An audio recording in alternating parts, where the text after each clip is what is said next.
Congress incharge Meenakshi నటరాజన్ను Adarsh Nagar MLA క్వార్టర్లో పాలకుర్తి కీలక నేతలు కలిశారు. పాలకుర్తి నియోజకవర్గం గురించి ఆమెకు తెలియజేశారు. ఝాన్సీ రెడ్డి, ఎమ్మెల్యే యశస్విని రెడ్డి నిర్ణయాలతో పాలకుర్తిలో మేజర్ గ్రామ పంచాయతీలను కోల్పోయామని వారు ఆరోపించారు. ఎమ్మెల్యే ప్రజలకు అందుబాటులో ఉండటం లేదంటూ ఇన్ఛార్జ్ మీనాక్షి నటరాజన్కు ఫిర్యాదు చేశారు. పాలకుర్తి నియోజకవర్గంలో కాంగ్రెస్ పార్టీని కాపాడాలని అధిష్టానాన్ని వారు కోరారు.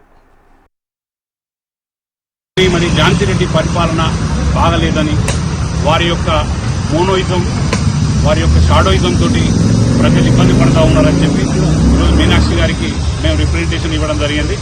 ఆ రిప్రజెంటేషన్ను మీనాక్షి గారు బాగా స్పందించారు. వారికి మేము కృతజ్ఞత చెప్తా ఉన్నాం.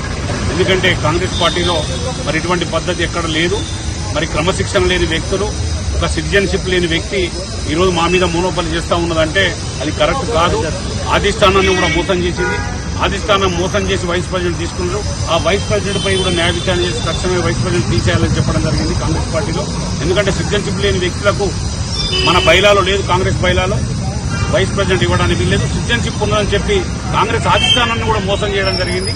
ఆ మోసాన్ని కూడా ఈ రోజు మీనాక్షి గారి దృష్టికి తీసుకుపోయినా ఇటువంటి జరగకూడదు.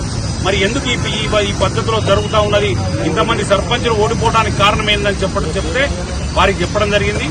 వారి ప్రవర్తన బాగలేదు, ప్రజల్లో ఉండట్లేదు. వాళ్ళు ఎలక్షన్లు కాగానే ఇద్దరు అత్తాకోడలు ఇద్దరు చదువుకొని అమెరికా వెళ్లిపోయారు. మరి ఈ రోజు ప్రజలకు ఏ కష్టం వచ్చినా చూసేవాళ్ళు లేడు. చూసే నాయకులను మమ్మల్ని అందరినీ